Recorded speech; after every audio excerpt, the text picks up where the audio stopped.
Welcome to the Wave Strength. Innovative pension solutions for a secure retirement. Presented by Pacific Life. Hi, and welcome to today's podcast of The Wave Strength. My name is Shea, and I am the digital media strategist for Pacific Life's institutional division. And with me today is my good friend and colleague, Dr. Shea Sun. She is actually our financial economist here in the institutional division. And Shea, it is such a pleasure to have you. Thank you so much for joining us. Hi, Shea. Nice to be here today. So, hello, everyone. My name is Shea, and I'm the financial economist for the institutional division.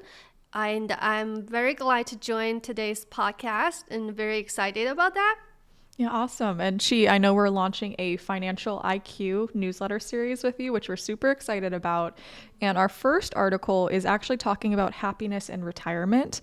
And here's what the research says. And you did some extensive research on this topic. But before we get started, you have an incredibly impressive academic background.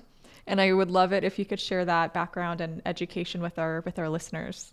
Yeah, sure. So I got my bachelor degree in corporate finance. And after that, I can, looking for an internship at those kind of, mutual fund company, those kind of big names. And I realized that, okay, this is a cool job, but I really, really want to get closer to individual family. So that's why when I started looking my graduate level degree program, I kind of find this interesting major called personal financial planning. So that's the time I kind of joined the personal financial planning field.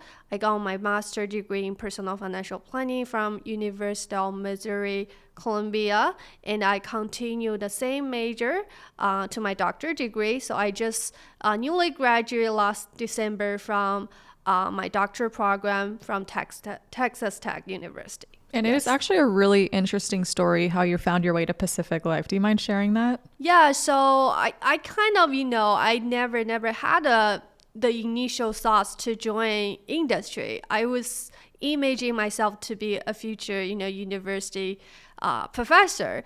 And I realized that one day I just searched through LinkedIn, because I want to find something closely related to my research interests. So I just searched pension retirement planning, and this job actually popped up, and I applied this job and I got accepted. So I was very, very excited to find that this is a perfect fit between me and the Pacific Life. And, I'm very happy to join, and I'm very happy to be here today. Yeah, we love having you, Shea. And it's so interesting. Typically people that are in academia stay in academia. They typically become tenured professors. Yeah. But just with your own personal interests, you found a great fit here at Pacific Life, and we're so happy to have you.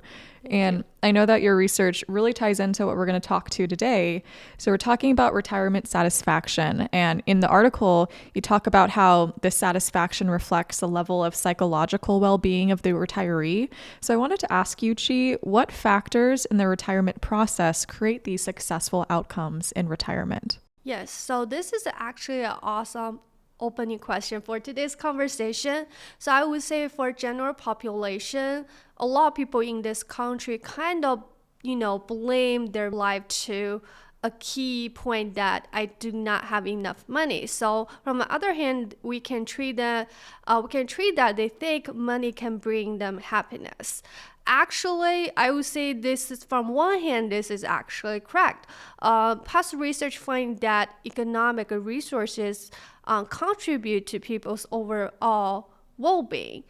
But this is not a whole story, because there's other research actually find that the level of happiness and economic resource is a non-linear relationship, which means there's a certain cutting point. And after you're reaching that cutting point, the money cannot bring you the same level of happiness as it did before. So, which means after this certain cutting point, there are many other factors could contribute to your overall financial well-being. So, I think I remember there's a paper I also mentioned in the blog post that from Ken Spander. He specifically mentioned that economic well-being is only one dimension of the overall well-being. So there are many factors could influence your overall financial satisfaction.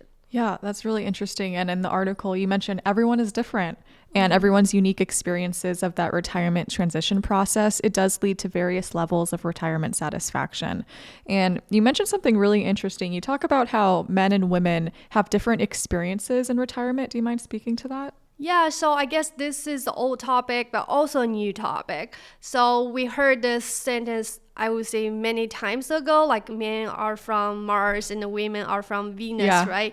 I think this is the same story for retirement satisfaction because we are just percept things differently. So for example, research find that those kind of economic resources such as your income, how much money you have in your saving account, how large is your house, could be the main contributor to men's financial satisfaction, but not women's.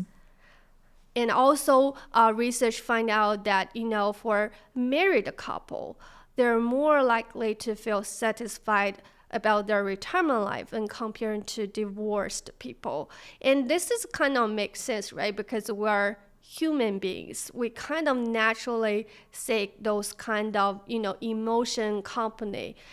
Even though we have enough money, we still seek this emotional company, right? Yeah, that's really interesting. And you also talk that retirement satisfaction changes during retirement, and there's this 5-year mark and then this 10-year mark. So what's the difference between those two? Yeah, so I guess this is, I would say, the key point that I want to share to the general audience through this blog post. This is actually a finding from my recent research. It's very interesting to see that there is a significant drop of retirement satisfaction after the first 5 retirement years.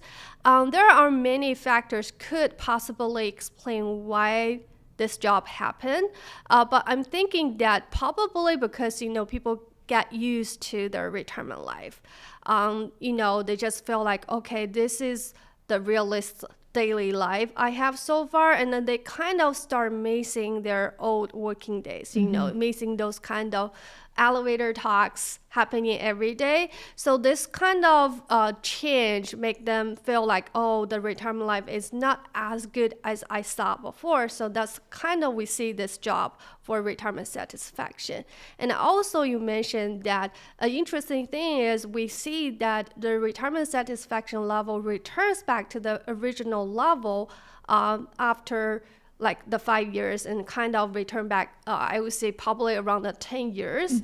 So there is actually, I would say, academic terminology can explain this phenomenon. It's called hedonic adaptation. It's basically, it seems like a really, weird terminology, but it's a very simple, it explains a very simple phenomenon. It basically means that there are some positive or negative event happened around people, and those events could bring positive or negative impact on people's happiness level, but eventually all things gonna went through and people will return back to their original happiness level. So if we link this back to our retirement satisfaction story, you can see it's exactly what I found from this research, right? People feel the satisfaction level drop and then go back. And you call this the reference point. So how can people manage those expectations properly going into retirement so they're not disappointed later on?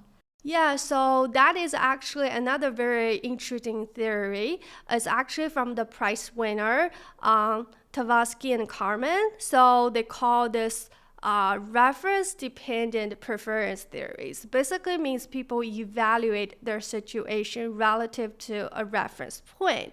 And this is a reference point is actually critical in terms of retirement satisfaction because it means that people do not individually evaluate their retirement satisfaction.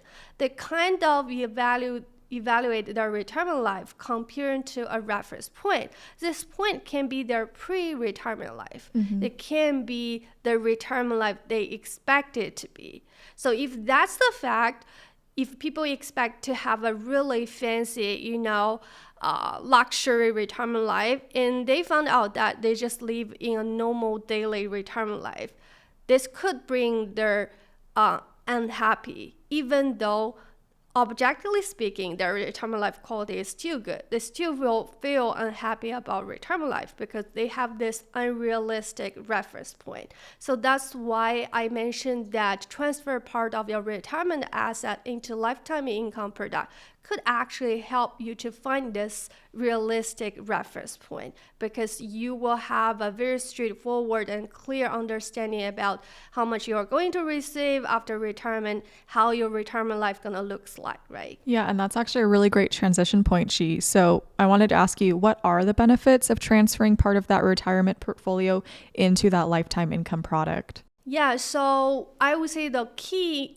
features for lifetime income product is you will understand your future retirement income stream very clear and straightforward. So we'll know that, okay, this income stream will last for the rest of your life. So you don't have those kind of gap between your reference point and the real retirement life you're going to have in your life, right? So this is, I would say, the key benefit for having lifetime income product. Okay, awesome. Yeah. Well, Shea, is there anything else you want to cover about your article? I would say this is a really good experiment to have this blog post, and I just look forward to having more in the future. And this is the opening session for this retirement satisfaction series, and just very excited about the following post. Yeah, us too. We're so excited to have you. You are a wealth of knowledge in this area, and we're looking forward to more content. So, Shea, thank you so much for joining us. Thank you for inviting me. Of course. And Thank you so much for tuning in today. We'll see you next time. Yes.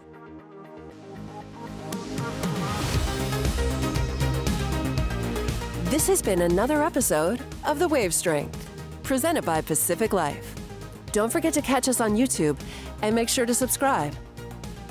Although this podcast is presented by Pacific Life, the opinions and views expressed are those of the hosts and participants and do not necessarily reflect Pacific Life's views on any of the topics discussed.